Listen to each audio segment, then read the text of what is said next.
ఆంధ్రప్రదేశ్ కొత్త ప్రభుత్వం budget assembly సమావేశంలో అయిన తొలి రోజు ఓ ఆసక్తికర ఘటన అందరి దృష్టిని మళ్లించింది.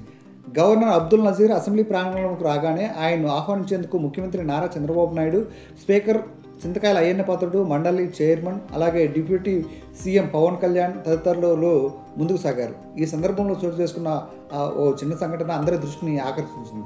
అసెంబ్లీలో ప్రవేశించే సమయంలో లాన్లో స్పీకర్ అయిన చింతకాయల అయ్యన్న పాత్రుడు పవన్ కళ్యాణ్ భుజం మీద చేవేస్తూ ఆయన్ని తనతో పాటు నడవాలని సూచించగా, పవన్ కళ్యాణ్ సున్నితంగా స్పందిస్తూ, నాకు డిప్యూటీ సీఎం హోదా మాత్రమే ఉంది, నా ప్రోటోకాల్లో మంత్రులతో సమానం అని తెలియజేస్తూ ఆ మాటలతో ఆయన పక్కకు తప్పుకోవడానికి ప్రయత్నిస్తూ చేయారు.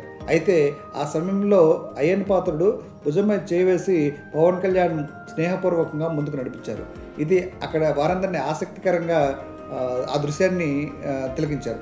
ఆయన వైఖరిని గమనించిన ముఖ్యమంత్రి నారా చంద్రబాబు నాయుడు గవర్నర్ను పుష్పగుచ్చం ఇచ్చి మర్యాదపూర్వకంగా స్వాగతం పలికారు. ఈ ఘటనలో పవన్ కళ్యాణ్ తన హోదాపై స్పష్టత వ్యక్తం చేయడం గమనార్హం. ఇది అధికార వ్యవస్థలో ఉన్న ప్రోటోకాల్పై అతని అవగాహన చూపించగా, అదే సమయంలో ఆయన స్వభావానికి తగ్గట్టుగా మర్యాదపూర్వకంగా వ్యవహరించడం మరో విశేషంగా నిలిచింది.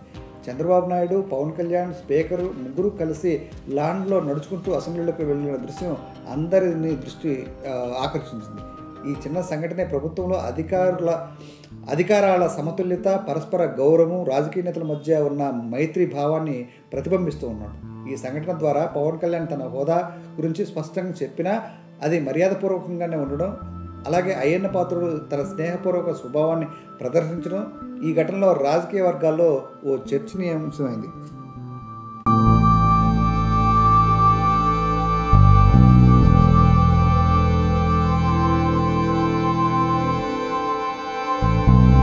Thank you.